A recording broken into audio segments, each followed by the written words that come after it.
I remember getting my education on credit from a colleague of mine at Canada Trust. And he got me like this huge limit, like $10,000 limit credit card, which I never should have had. And he's like, let's pull your credit report. And I was like, what is a credit report? And he's like, yeah, how come you have so many late payments? And I'm like, well, I paid eventually. He's like, no. That's not how it works. Like if you pay it 1 day late, that's like a 30-day hit. And I'm like, really? I didn't know that. No one ever. It was such an eye opener. I was like, I don't even know what this credit report is. How does this work? But I want more credit because that allows you to buy things when you don't have money.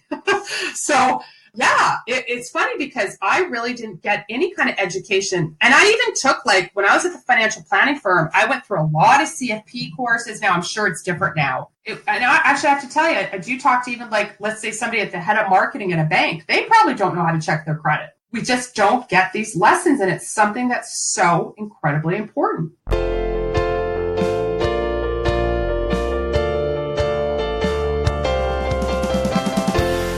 This is the Personal Finance Show.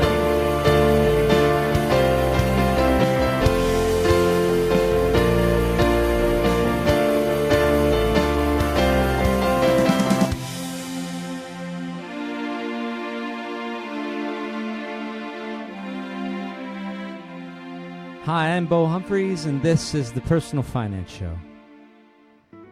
Kelley Keehn wants you to feel good about your money. To feel good about your money, you have to educate yourself. Ideally, as early as possible. Like before you sign up for a credit card, read a ton about credit cards and how they work.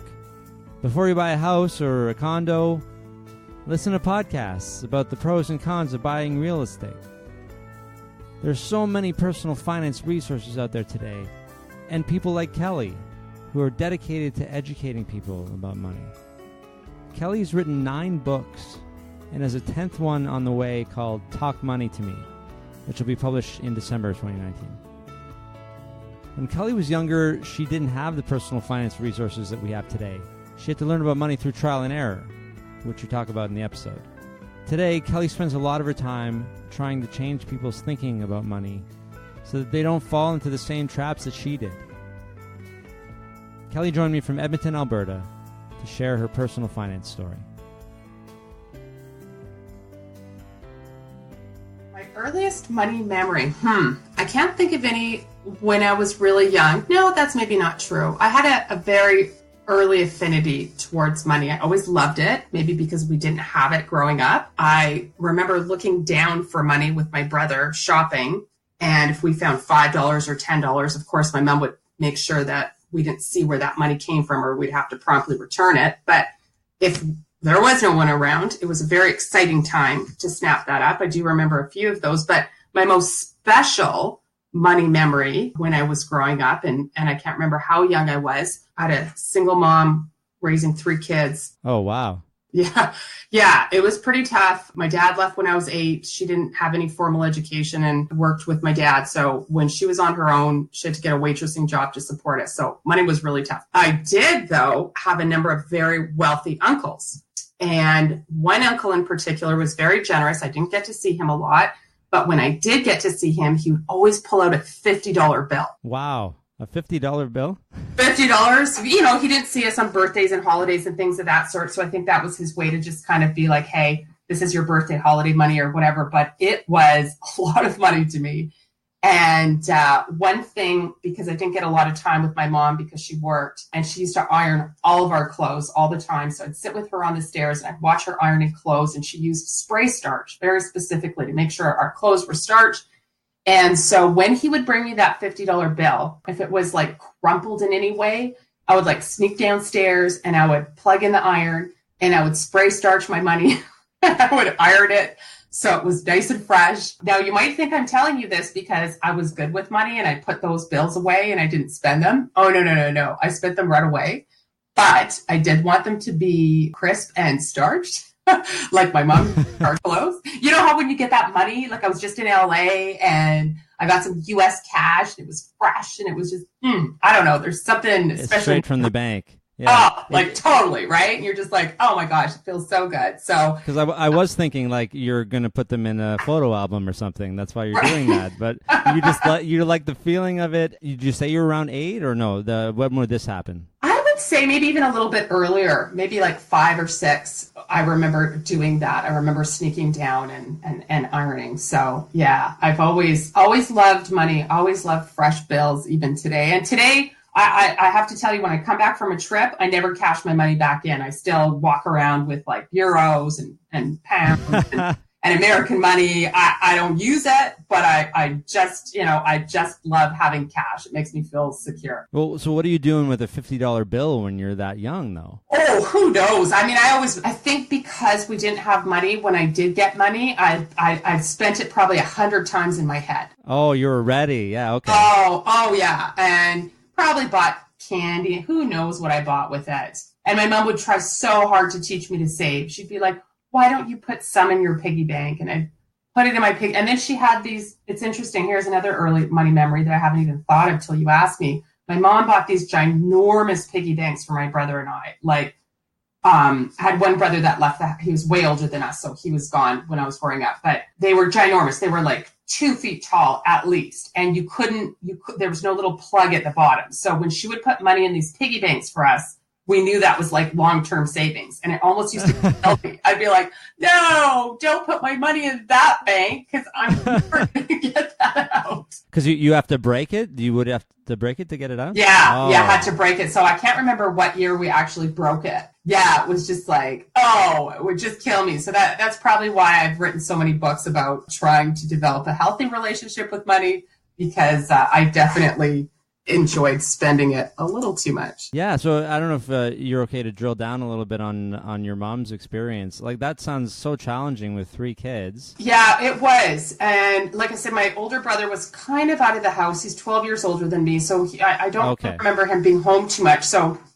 but nonetheless, she still had 3. So there was a lot of stress, a lot of, I remember her crying about money. I remember how hard it was for her. And if you think about Maslow's hierarchy of needs, we were right at the bottom. Keeping the lights on. There was times I know she didn't have food that she gave us food. But interestingly enough, she was so abundant. Like every patient, so she was waitress, and every paycheck she would bring home carnation flowers. Not too many, just a couple. Could explain why I hate carnation flowers. I see those things and just screams poverty to me. Wow. Away from me. But there was always this air of abundance. And then it was also kind of messed up, though, because whenever I was around my uncles, they were up at the top of the pyramid, right? They had very different self-esteem. They had they were incredibly wealthy through land developments and owning commercial and rental properties. And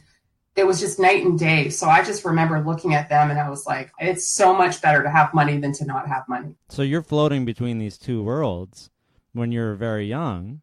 Mm-hmm. So obviously, yeah, you're seeing, like you just said, that, I got to figure out how to get on the side of having money. Yeah, easier said than done. So sure. In a way, that's a great aspiration, right? So I was driven from a very early age to get money. The problem was I wasn't driven to save money. I just didn't want to be that poor kid. I was the kid that it didn't really hit me till junior high that I was poor, because I think in elementary, it's no big deal if your clothes are from, like back then, Kresge's or whatever. But as soon as junior high hit and I went to a wealthier junior high and none of my friends from elementary were there, it really hit me that we were poor and I didn't have the designer labels and I was made fun of for that and all that type of stuff. So I wanted money and I wanted it fast. And I'm fast forwarding a little bit, but it really drove me to make a lot of poor decisions in my 20s to try to live up to my wealthier friends and clients at the time. And it's that poor kid syndrome, right? Like, when is it going to be enough? Like, it's been an interesting journey for sure. Yeah, so we'll get to the 20s in a bit. I want to talk about some of your earlier experiences before that. Did you get a job in high school? Did you start making your own money? Yeah. So, I mean, I was always trying to make money out, like with the lemonade stands or things of that sort. Because I was a girl, it was more difficult for me in our household. My brother could go and mow lawns and he could go and do stuff, but my mom was always very nervous for me to go and do anything. So I would help out as a bus person at her restaurant, things of that sort. But something that also changed my life and is probably the only reason that I was in the financial industry and still am as an educator was this particular episode that happened when I was, I think, 8 or 9 years old. So when I was 8 or 9 years old, a big rig hit my mom and I, and it was a bad accident, and went to court and all that kind of stuff. And I think when I was at about 11 or 12, memory serves me correctly, they settled the case. And I knew when I turned 18, I was going to inherit this astronomical amount of money. For me, Okay. it was going to be $10,000. I was going to get this. So I was awarded $10,000. And when I turned 18, I was going to get that and whatever the public trustee invested it in. So I remember trying to find out this public trustee's name and phone number. And I called him up and I was like, what is my money invested in? Really? What are you doing with my money? And I can't remember what he told me. And so then I went to the library and I started to try to understand, what are these things called investments? What is a GIC? What is a mutual fund?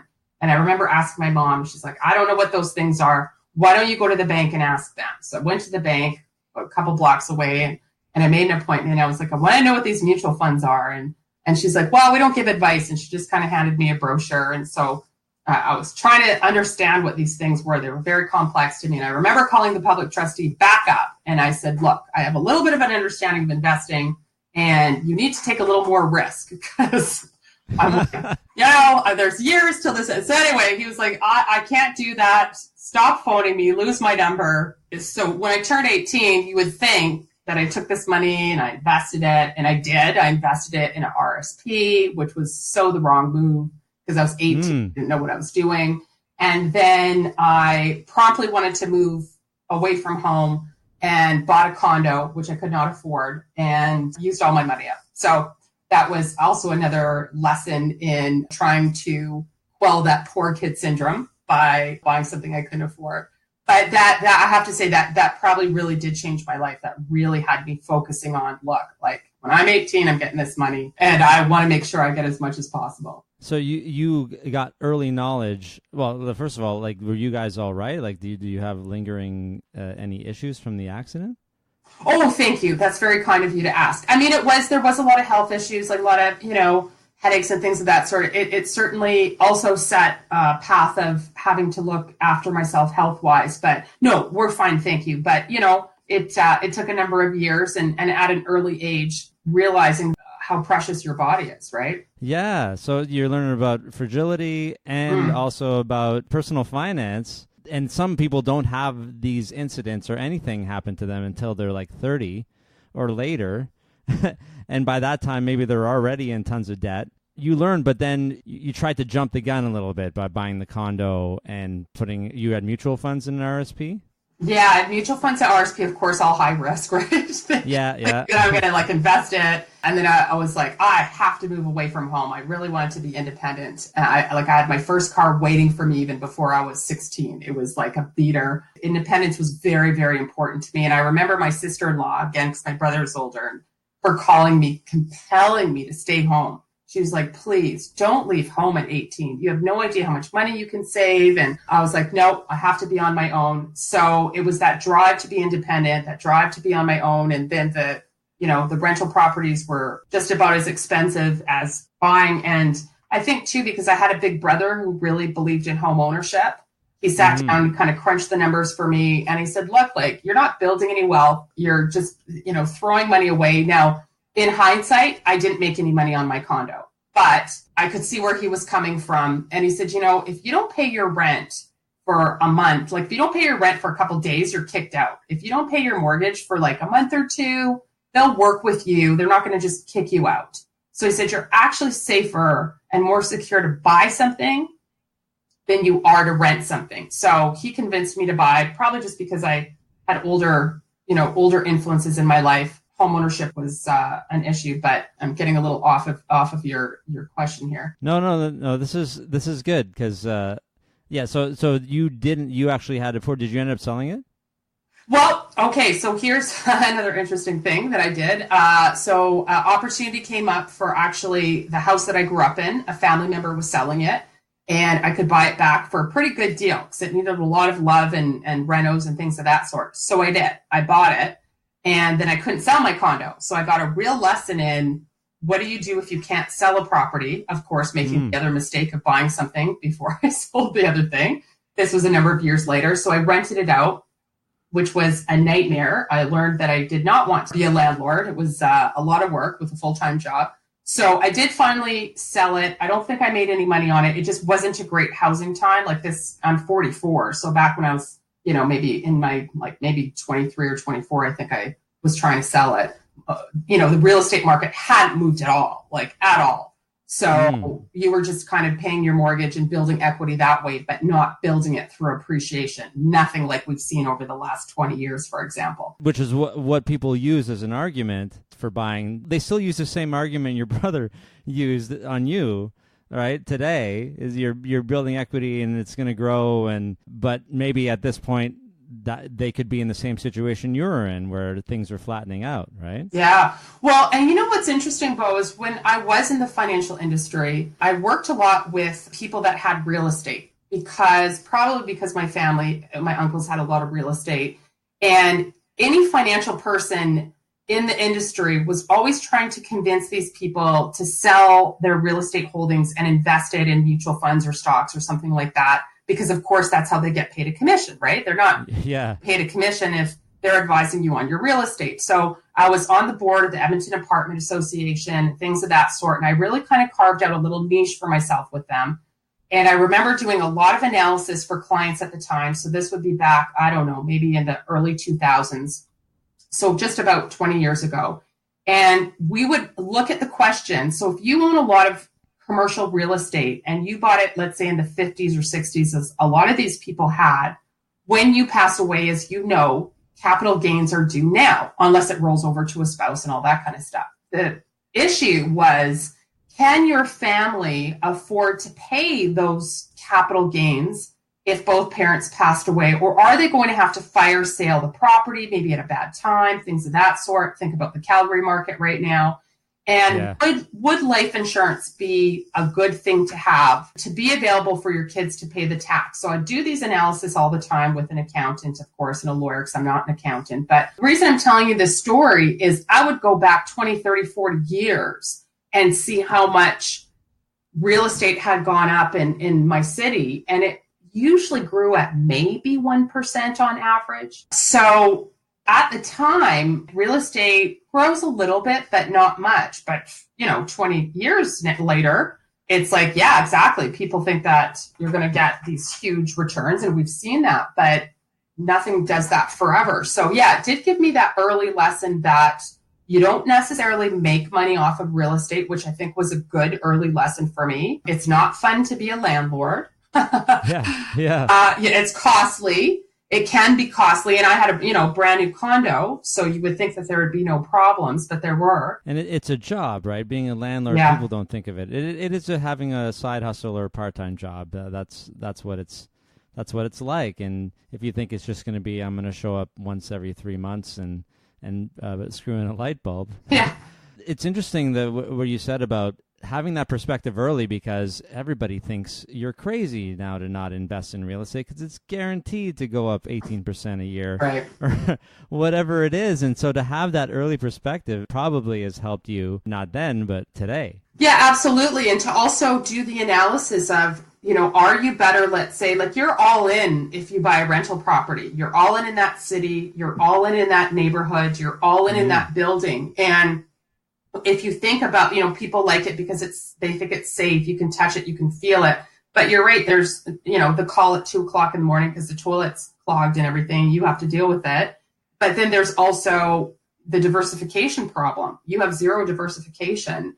That's right. Right? And that's probably borrowed money, leveraged money. It's probably everything you've got. So I learned to do those analysis very early on and just found it was kind of easy because it's like, yeah, that's not for me. So I know a lot of people do very well with real estate, but other than my principal residence, it's not for me. So we need to find out how you even got to the point of being able to do analysis. You went to school, I'm guessing? Interesting trajectory. So because we didn't have money, I was very bored with school. I was in a gifted program when I was in elementary, and that did not continue into junior high. And I just found it all very boring. I ended up doing a bunch of night school so I could graduate early. I think I graduated at 16 or 17 just to get out, not because I was smart later. I just hated it. And I wanted to get in the workforce. Like I loved, working as a waitress. I had part-time. You asked if I had a job in high school, and I did. I had all kinds of, again, because my mom was a waitress, that's what I knew what to do. So I had a lot of waitressing jobs and things of that sort. I did not see myself as being smart enough or having enough money to go to university because I didn't care about my grades. I was just like, my mom said, you have to get a high school diploma. I did. I got it. So that was it. It wasn't to try to get into university. You just want to work. I just want to work. Yeah. Now, if someone would have taken me onto a university campus, if they would have explained student loans, if they, would have said, hey, like, here's your likelihood of what your income will be if you can delay working for 4 years, get a university degree. I didn't have anyone to help me with that analysis. I did have some cousins that went to university, but not really anybody that I talked to. So I just didn't have that peer group, that support, those mentors out there. And yeah, my uncles hustled. So it was like, get to work and hustle and do that. Now I did like a marketing and management diploma program. And I found that fascinating. Absolutely loved it. But then I got out, as you can appreciate, let's see, this would have been at least 25 years ago in Edmonton, Alberta. It was not a bustling advertising and marketing kind of city that had a lot of opportunities. I did have a super cool practicum, though, with a billboard company that I learned a lot from. And I just got this this part-time job. This one guy was like, hey, I'll hire you to do some stuff at my financial planning firm. And I was like, oh, I really just want a job already. I don't want this contract job. But I took it and I wowed him and worked really hard. And long story longer, he ended up hiring me he wanted to be the first financial planning firm in the world that was ISO certified. So for your listeners, ISO certification is usually for like manufacturing and things of that sort. And he wanted to be so processed and so systematic in everything that was done of all his employees. He never did go through with the ISO certification, but he hired me to process out every single thing that his firm did. And as I was doing that, he was like, hey, why don't you get in the financial industry? And I'm like, no, I have zero interest in being in the financial industry. And he's like, oh, come on. And so, over the time that I was doing that marketing for him, I was like, yeah, okay, what do I have to do? So I got my life insurance license and my mutual funds and license. And I was maybe like 18, 19 with him apprenticing. And forgive me if my dates are a little off. I have a hard time remembering what I ate 2 or 3 days ago. I was doing all these years ago. But I remember there was a correction in 1994. I think maybe I was 20 or something. Maybe I was 19. And he came to me and he said, and now remember, I already bought a condo. And he came to me and he said, I can no longer afford to pay you a salary. This correction has happened. The markets are bad, but I'd like to keep you, but you'd have to work 100% on commission. And I was like, are you for real? I'm like 19. Seriously? Yeah, I've got like no experience. I'm going up against gray-haired guys like you with, 30, 40. I'm like, that's not going to fly. Like that's not going to fly. So I would take my lunch hour and I found out the names of every single branch manager of every bank in Edmonton. And every lunch hour I would do this, and I sent them all letters. I said, look, this is my experience, blah, blah, blah. Do you have a job for me? I was just like, I don't even know what jobs, like, this is what you don't do. This is how you're not supposed to ask for a job. And I was just like, look, these are my skills. This is my energy, like, blah, blah. This is what I can bring to the table. I just don't know what exists. And I got so many job offers. Wow. It was ridiculous, but it was luck.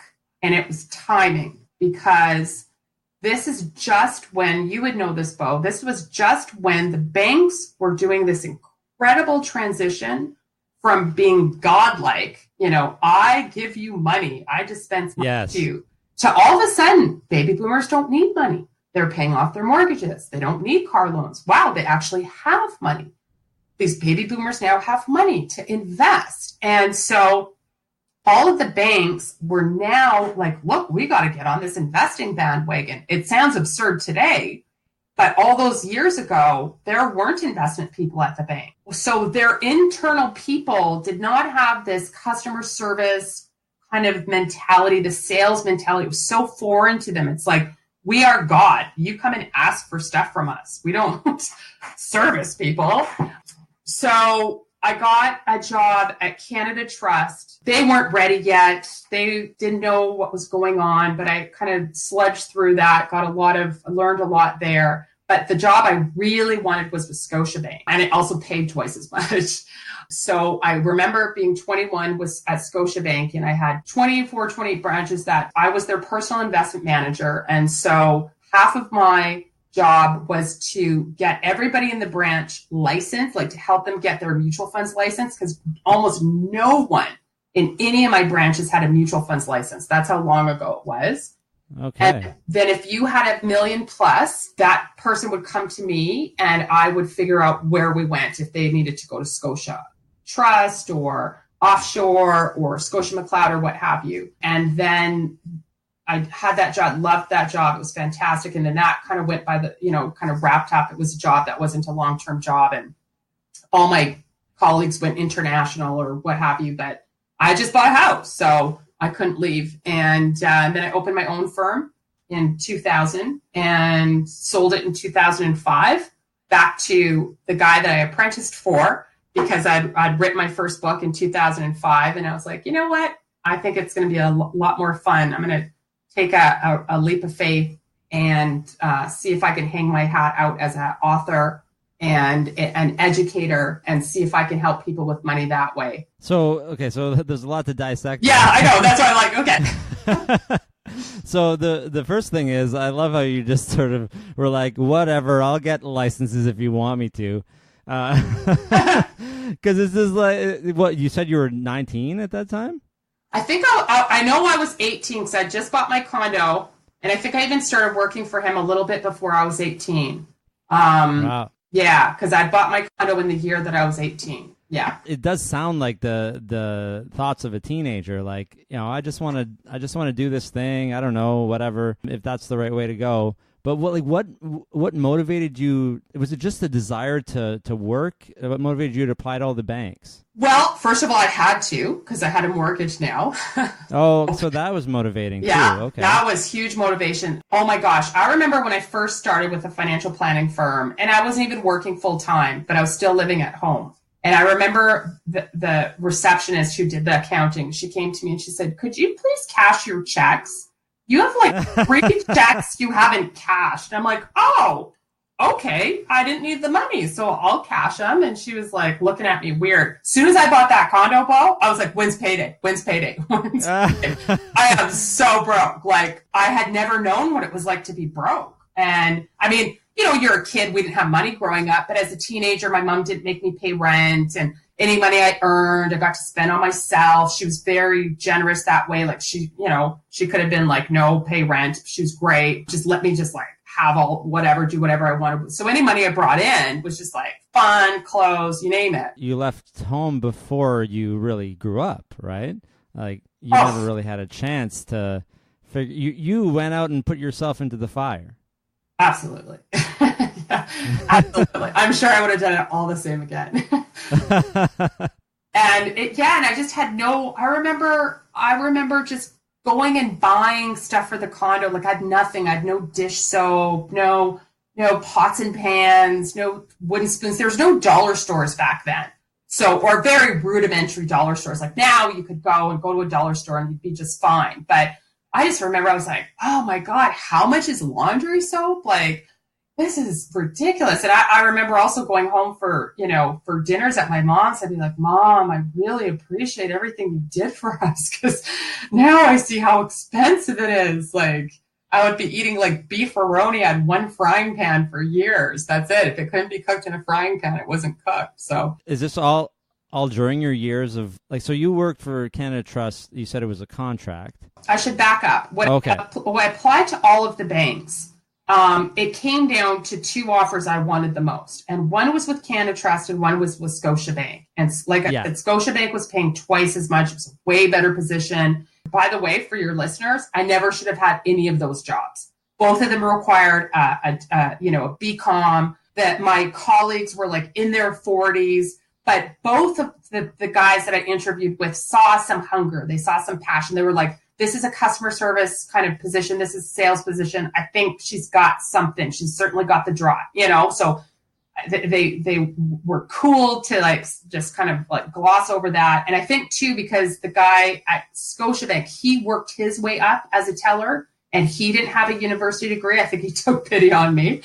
And of course, I went the Scotiabank job. And then just a side thing, and we could talk about it later if you want. Of course, I didn't negotiate either of the offers because I was so thrilled that anybody would pay me that amount of money. I couldn't even believe it. So it came down to the wire and I was like, what to do? Who's offered to accept? I get a call from the Scotiabank fellow and he said, Cal, look, we just aren't ready. I have to pull the offer out. We want to hire you. We want to do it. Just not ready. And I was like, okay, I guess my answer's been made. I'll happily take the Canada Trust position.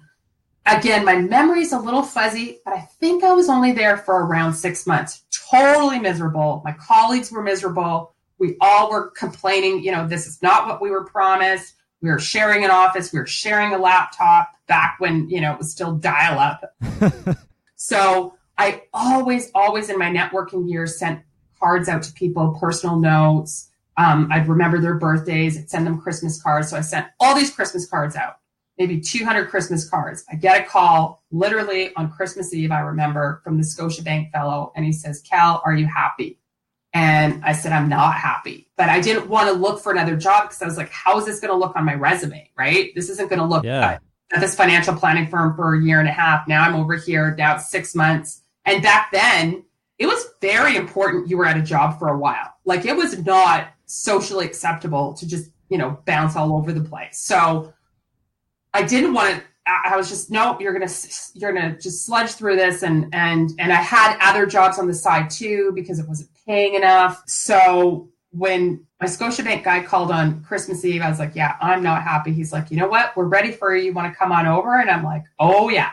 Again, didn't negotiate anything. So this is like, as you said, this is right at the beginning of the banks getting into investments. That's probably also why, like, they're like, well, we don't have this established yet, and the Scotiabank wasn't ready for you because they just had to build up all this infrastructure. They did have some personal investment managers, and you know what? That's a very good question. I don't know if they just weren't convinced that this was really a direction for the bank, that it was going to be profitable. It was just so new. Like, I know it's hard to even think about that, but... Well, it's so interesting now to think about it that way because, of course, it's profitable. It's all they do now. Right. But back then, banks just lent. Like, it's such a perspective shift because they just lent. That's what bankers did. Bankers didn't have these diverse portfolios. They lent money. And if you think about it, for all of history, that's what a banker was. They just lent money. The way they made money was by lending money. Right, exactly. But like mutual funds and all this type of stuff, like people want to get into that. I mean, it was so rudimentary back then. I remember being at the financial planning firm, and you'll appreciate this, and some of your astute listeners will, that there was MERs on certain mutual funds. They were like 12%. Oh, wow. But the fund was returning 44% in a year. So nobody's asking about an MER. But then all of a sudden, next year, of course. Yeah, when it's down 20%, now all of a sudden it's like the MER becomes an issue. So it was kind of a wild west back then. Now it's always possible that an active fund has a high return like that, but it never would it justify that high of a fee. Yeah, in 1 year like that, and I guess that's also what you guys were looking at. You didn't have any historical records for any funds like this, right? Actually, there were a lot of. You'd be surprised how many funds there were. Now, when I was over at the bank, a lot of funds were new, which actually, as we know, past performance doesn't mean anything. No, It yeah. actually shouldn't be a problem that it's new, but you know how it is. That's not how investor psychology works. We like to see past performance. We like to see the fund managers run and all that type of stuff, but we just didn't know anything, right? Like as an industry, we did look at past performance. That was actually entirely what we looked at. That's what clients looked at. They looked at superstar. There was a lot of superstar kind of mutual fund managers back then, like Kiki Delaney with, what fund was she with? I think she was with AIM Trimark. There was Michael Lee Chin with AIC, and it was a very, very different time. Yeah, and so now I want to get to what you ended up writing the first book about,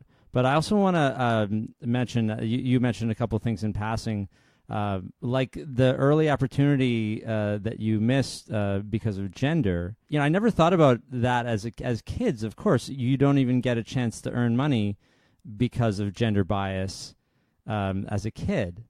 I don't know if you want to mention that a bit and then talk about how that evolved as you went through this business. Yeah, there was a few issues. I mean, number one, there was the safety issue. My mom just didn't feel comfortable with me going to a stranger's house with a shovel and saying, hey, I'll shovel your sidewalks, but my brother could do that. Also, just like girls don't do that, right? Girls don't. Yeah, that mentality that hopefully we are shaking out of our heads. Or even like when my uncles would talk to us, I mean, I was never included in the conversation. I had to always be asking about, like, my brother would, because it was expected that, and then it's funny because my brother had zero interest in money and earning money. So I'd be like, tell me how to do it. Tell me how to do these things. But that also there wasn't mentorship for the girl, right? It's like, I was very smart and my mom told me that I was very smart, but also at the same time, she'd pat me on the head and encourage me to marry rich, right? Like, if you've succeeded as a girl when I was growing up, you were to marry rich. That was going to be the definition of your success. So why mentor me or why? And no knocking at my mom. My mom's amazing and taught me so many different things. But I grew up. My mom was also older when she had me. She was 38. So she came from a very traditional background and she came from 13, 14 children. She was the youngest as well. And that was a definition of success. A man succeeds on his merit and a woman's success is on the man that she marries. So you're not getting any personal finance lessons, and not just because maybe it wasn't talked about, but it wasn't talked about to you. Right. The only lesson I got that did not stick was my mom never, ever, ever had a cent on her credit card. Pay that credit card every month. And if anyone could have, it was her, because there just wasn't money a lot of times. But yet somehow she just would never, ever, ever pay 1 cent in interest. If she used that credit card, it got paid off. Now, what my mom failed to tell me is what happens if you do put money on your credit card and you don't pay it off. I wish I had been schooled on that lesson, like to really understand how compound interest works when you're paying 18% on a credit card. So as you can appreciate, when I got my first credit card, holy moly, that was a shopping spree. It was like, let's just get furniture for my condo and let's do this and let's do that. And then all of a sudden it was like, how much are you paying? And I never went bankrupt or anything like that. But I remember getting my education on credit from a colleague of mine at Canada Trust.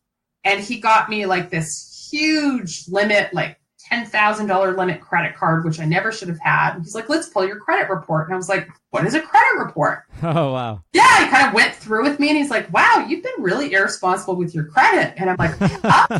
And he's like, yeah, how come you have so many late payments? And I'm like, well, I paid eventually. He's like, no. That's not how it works. Like if you pay it 1 day late, that's like a 30-day hit. And I'm like, really? I didn't know that. No one ever, like, it was such an eye opener. I was like, I don't even know what this credit report is. How does this work? But I want more credit because that allows you to buy things when you don't have money. So yeah, it's funny because I really didn't get any kind of education. And I even took, like, when I was at the financial planning firm, I went through a lot of CFP courses. Now I'm sure it's different now. I'm sure it's very different now. I don't know the CFP curriculum. And I actually have to tell you, I do talk to even, like, let's say somebody at the head of marketing in a bank. They probably don't know how to check their credit. we just don't get these lessons, and it's something that's so incredibly important. I have a degree in commerce. I didn't learn anything about personal finance. They don't know why. Right? Why isn't that in the first year stuff? Like, here's a personal. Let's just make sure. Like, maybe you all know what to do, but let's just have a course to make sure, because now we're trusting you guys to give advice or to manage money in a corporation or for people or for you, investments. For people coming in or making plans for them. It sounds like your personal finances were a mess for a lot of the first part of you working in finance. Absolutely. Oh my gosh, 100%. And bit by bit, did you just sort of, like, you had this conversation about credit score, and you're just picking up stuff as you go? How did you actually start to learn for yourself? Yeah, well, I learned through the school of hard knocks, as they say. So I did learn my credit from a colleague. And then when I got my job at Scotia, I had very wealthy clients, like very wealthy clients that would come and see me. But what also was interesting, Bo, and this is a segue later if you want to, why I wrote my first book, was I had what I call seemingly wealthy people.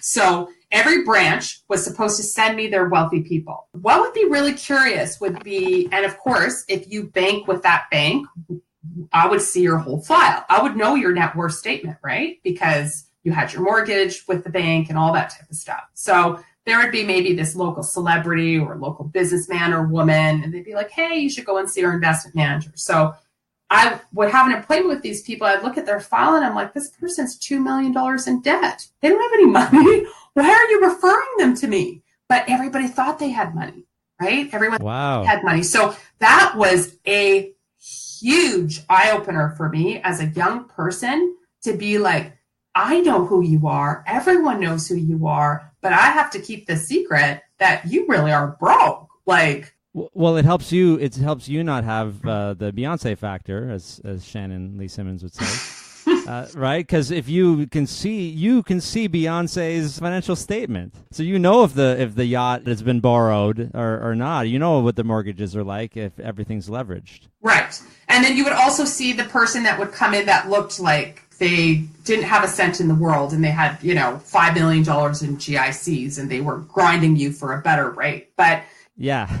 You would think that did it for me. It didn't. It didn't. And I think, so this is why I wrote so much about the psychology of money in my first two books, how you feel about it. It's still an ongoing thing for me, just as health is. Like, I don't think you ever fix your health. I don't think you ever fix your finances. But where I was as young as I was, and with my colleagues, there was this real competition of what pen did you write with? What shoes did you wear? How did you look? Wow. Because if you're in the financial industry, or back then, you better look like you have made it. Well, I didn't make it. I was 21 years old. And all of my friends, probably because my brothers were older and my uncles were older and I admired them, I chose boyfriends that were older, and I was dating a doctor at the time, and he had a really beautiful Mercedes, and he was like, you should have a Mercedes. And I was like, I can't afford a Mercedes. He's like, sure you can. Takes me over to the Mercedes dealership. This is what I'm telling you about. Like, someone would have taken me to a college campus. Maybe I would have gone there. So he's like, let's go talk to my guy over the Mercedes dealership. So we go over there, and they're like, yeah, if you can come up with this down payment, blah, blah, blah. And I was like, and he sat me, Bo, in the car. And he's like, sit in the car. Look at that Mercedes emblem. Doesn't that feel great? And I'm like, it does. Wow. Long story longer. I'm 21. Maybe I was 22. Maybe 23. Still way too young. Something like that. Forgive me if I'm a little off. So maybe 23. I remember, I have a house. I have a condo. I have huge expenses. He's like, you got to get into a Mercedes. So take every cent I've got, scrap a down payment enough that I can actually afford these lease payments, get off the parking lot, brand new Mercedes. And I couldn't believe how people treated me differently. I couldn't believe how my branches treated me differently, how my clients treated me differently. And that was a very dangerous it was dangerous at an early age lesson. It was a great lesson in hindsight for later in life, but it just kind of spurred a number of years of living up to my clients. And I have to tell you, all my colleagues were doing the same thing. They were like, we got to look the part. We got to look as wealthy as our clients do. Well, we couldn't sustain that. So yeah, I did a lot of repenting financially in my 30s. It's a fascinating contrast. You are going into debt in order to make them think that you're good enough to manage their money. Yeah. What? But like in the process, like, well, you didn't go bankrupt, but you're bankrupting yourself almost. Yeah. Oh, it was really rough. Yeah, and it was almost like an early branding thing. And I don't know if I had heard the story at the time or not, or if I heard it later in my career, that Kelley Keehn, as you probably know, is one of Canada's billionaires. He was like the rock star of mutual funds before the tech, time, kind of like the Warren Buffett of Canada. And it was rumored that he used money that he was supposed to use for college, and he took all of what he had and he rented a Rolls Royce for one day to go around and do his sales calls, because if he pulled up in a Rolls Royce, people would think that, he had made it and he was a good person to believe in. I have to confirm that, because I've actually interviewed him for a few things.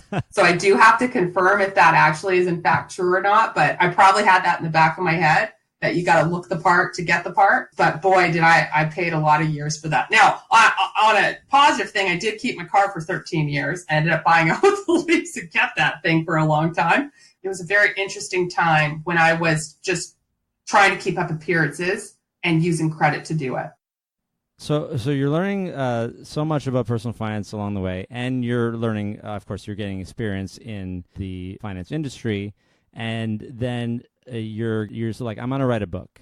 Right. I met my husband, who then was obviously not my husband, and he had a background in psychotherapy, and then he decided that he wanted to do something totally different, went to the Vancouver Film School, and he was doing videos and multimedia and websites and all this kind of stuff, and a lot of marketing. He was consulting for a lot of clients. And he said to me, you have this firm, I've Keehn Financial, that I opened. He said, you have this firm, you have these clients that are messed up with money. Some have a lot, some are in debt. He said, you owe it to teach them about what you're learning. Like, he introduced me to a lot of psychology of money kind of courses and books and things of that sort.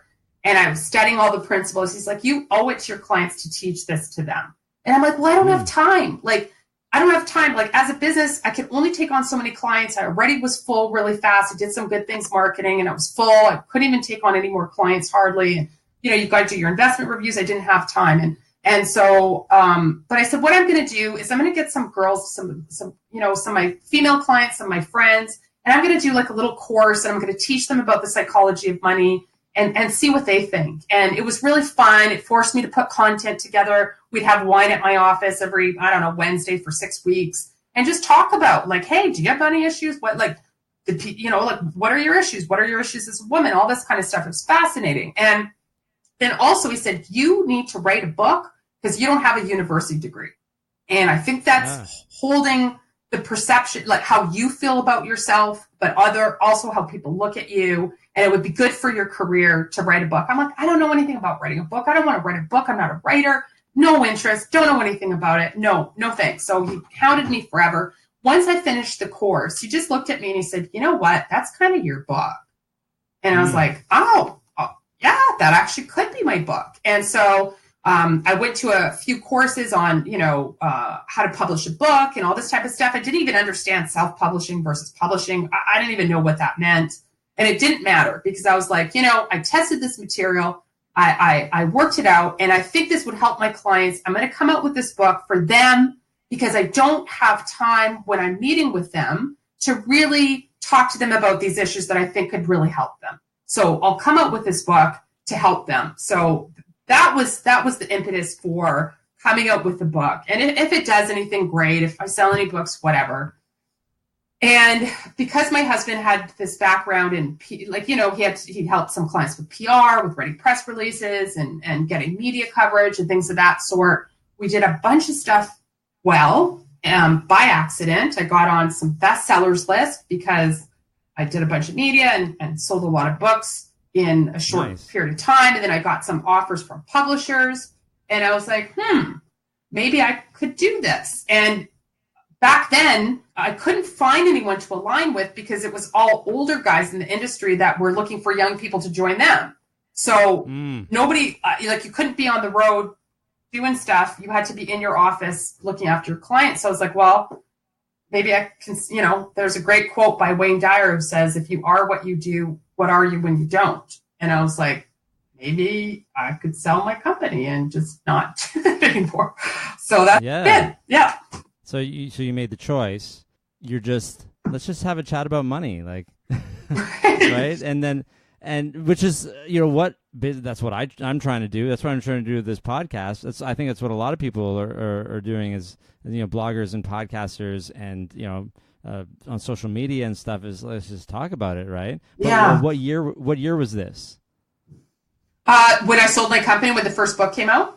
Yeah, around the time when you just started to make this decision to pivot a little bit. It was 2005. That's when my first book came out. So I had my firm for 5 years, and so that's like this is way before any of the stuff that we're talking about now existed. The infrastructure. I don't even know how many podcasts there might have been at the time. I know there were podcasts. Not a lot. I don't. But not a lot. Yeah. And blogs, I know there were because some of the early people at FinCon I think had blogs. Are you then now going to start speaking and like touring on the book? Yeah, everything was very accidental. So okay, yeah. So someone would see you on TV and they would be like, "Hey, would you like to come and speak? We'll pay you $300 and buy you lunch." And I'm like, "What?" That's I'm like, "That's amazing!" And awesome. And it just and like I said, I lucked out, got on some bestsellers lists because if you sell so many in a certain short period of time, get on a bestsellers list, and I didn't realize that I didn't even know what a publisher was. Publishers watch those things. And then I had some publishers reaching out to me saying, do you want to write another book? So then that's where book number 2 came out. Then that did all right. So I didn't have money to tour. I could have spent my own money, but I didn't even know to tour. Right? So the first book, I didn't do any of that, but I right away got the offer for the second book. And then I did do a little tour. Toronto was very, very good to me. I remember fighting with my publisher. He's like, I'll pay for you to go to Calgary and Vancouver and stuff, but I'm not going to pay for you to go to Toronto because you'll just get swallowed up. They're not going to listen to anybody from the West. Whatever. And I'm like, no. You have to send me to Toronto. You have to. I'd only been to Toronto once. Anyway, long story longer, convinced him. And James Dye, remember, did an interview with me from the Toronto Star. And he put that on the front cover of the business section. Awesome. And and Toronto has always been so good to me. Actually, Vancouver is really hard to get media because they don't want to talk about money generally, unless it's housing. They want to talk about health and lifestyle and stuff. So yeah, always go with your gut because your gut's usually right. So what was the name of the first book? The first book was The Prosperity Factor for Women. I'm seeing a bunch of books now on your website. Are they all still available for purchase? Yeah. So the first book was self-published, so we still have a limited stock of that. Almost everything should still be on Amazon. So I've written 10 books. 9 have been published. 2 of the books were published by the Chartered Professional Accountants of Canada as part of their financial literacy efforts. They've re-released one of those books that actually hit the Toronto Star's bestseller list a couple of weeks ago and a couple other bestseller lists. It's actually in stores right now. It's in Indigo and Chapters and all that. And my newest book is coming out with Simon & Schuster in December, which I'm super, super excited about. It's called Talk Money to Me. I don't want to let you go before we talk about women and money because you've written several books that talk about that. Can you give us a summary of where you started into where we are today and how you feel about how it's all progressing, like women, financial, I guess, confidence, financial empowerment, right? Is that the better word to use, empowerment? Yeah, or financial well-being, wellness. I think everyone's a bit, we're kind of trying to figure out the right words as an industry. It's an ongoing process. There's kind of 2 camps. It's a good question, Bo. There's 2 camps of women. There's the one camp that are super gung-ho. They're doing if you talk to Barbara Stewart, if you ever have her on your show, she's amazing. She's written some great white papers.